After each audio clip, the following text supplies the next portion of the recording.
स्वाभिमानी संघाचे अध्यक्ष मी अनिल कुमार हिरेमठ तुम्हाला या सर्व युवा पिढी व पालकवृंद व ह्या हुक्केरी तालुका चिक्कोडी तालुका बेळगाव जिल्ह्यातील हा एक महामार्गावर राष्ट्रीय महामार्गावर असणारी एक कनगला हद्दीमधील आता 1000 एकरामध्ये जे औद्योगिक वसाहत होणार आहे त्याबद्दल काही गोष्टी तुमच्याशी मी संवाद आणि माझे विचार मांडतोय।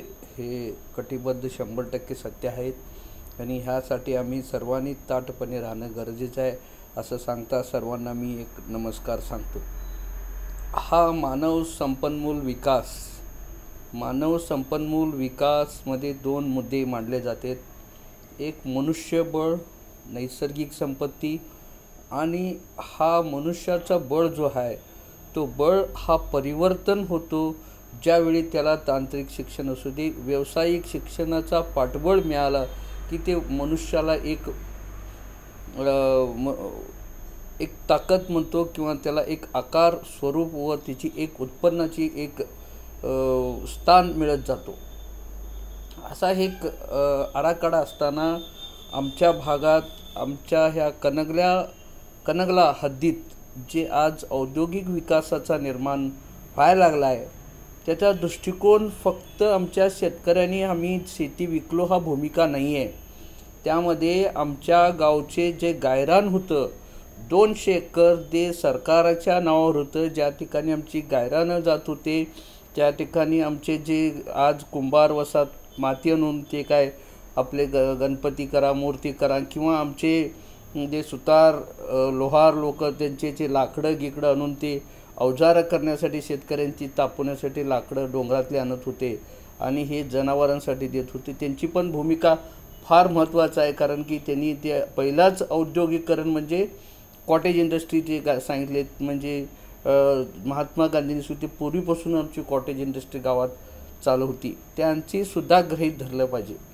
आज 900 एकर जमीनमध्ये 200 एकर गावकऱ्यांचं होतं, 900 एकर खाजगी मालकांचं होते ताब्यात घेऊन जे शेती आज औद्योगिकरण विकास व्हायला लागले। ते पहिली मुद्दा म्हणजे आम्ही मांडतोय की औद्योगिकरण विकास होत असताना ग्रामपातळीवर म्हणा गावाच्या भोवतानं हुक्केरी तालुक्यामध्ये 122 खेडे, चिक्कोडी तालुक्यामध्ये अंदाजे चिक्कोडी व निप्पाणी मिळून काय तर 150 ते 160 खेडे, त्यानंतर तिकडं महाराष्ट्राला लागून असणारे गडिंग्लज तालुका गडिंग्लज, चंदगड व इकडं मुरगुड, कागल हे सर्व तालुक्यांचा केंद्रबिंदू असणारा हा कनगला औद्योगिक वसाहत होणार आहे।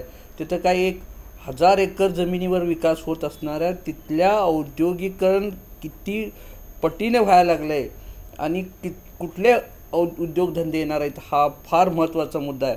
शासनानं जमीन घेतले आणि जमिनीचे विकास करण्यासाठी एक महामंडळ केलेत, त्या महामंडळाने पैसे दिले जे सरकारनं त्यांना पुरवठा केले आणि विकलं आणि त्यांचं ते जमीन झालं असं नाही। जर तो जमीन घेतलेला विकल्यानंतर सुद्धाही जे काय व्हायला पाहिजे ते तिथं जे कुठले औद्योगिक वसाहत होणार आहेत मी संक्षिप्त सांगतोय। आमच्या हौतर्गी भागात जे तिथं ते विमान कारखान्याचा एक स्पेशल इकॉनॉमिक झोन झाला। आमच्या हुक्केरी तालुक्यातल्या यमकनवाडी भागातल्या 1% सर्व लोकांना फायदा झालेला नाही। असं आमच्या ह्या भागात होता कामा नये।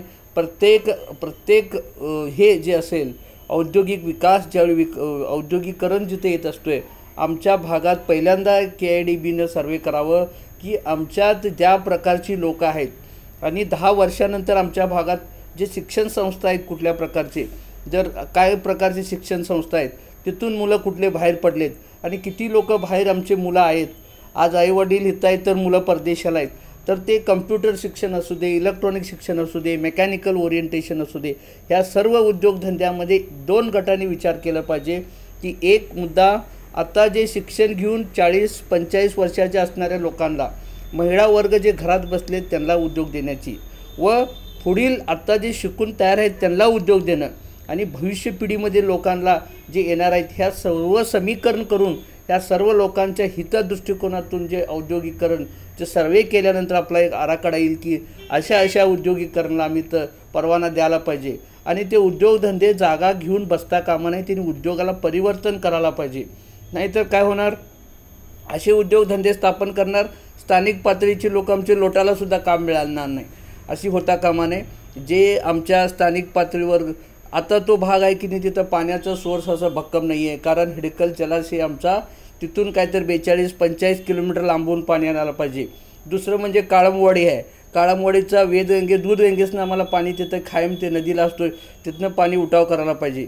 आणि हिरण्यकेशीला पाणी तर बारमाही नाही आहे, तर तिला पाण्याचा साठा किती पाहिजे हे सर्व काही कॅल्क्युलेशन करून स्पष्ट नीती जे धोरण बाहेर टाकावं. कमी पाण्यावर चालणारे व्यवसाय चालवायचं काय, पाण्याचा सोर्स कुठून आणणार आहे. तर 52 TMCचा जो आपला जो हिडकल जलाशय आमच्या हुक्केरी तालुक्यात आहे त्याला ऑलरेडी आम्ही 10% जर पाणी औद्योगिकरित्या ते पाईपलाईनहून आणायचं कसं, किंवा काळमवाडी आला तर तो चिक्कोडी तालुका तर लगतून असल्यामुळं तिथंसुद्धा तो 42 TMCचं पाणी आहे आणि आमच्यात आम्हाला 4 TMCचं पाणी असेल तर 0.4 TMCचं पाणी आम्हाला औद्योगिकला मिळतो आहे.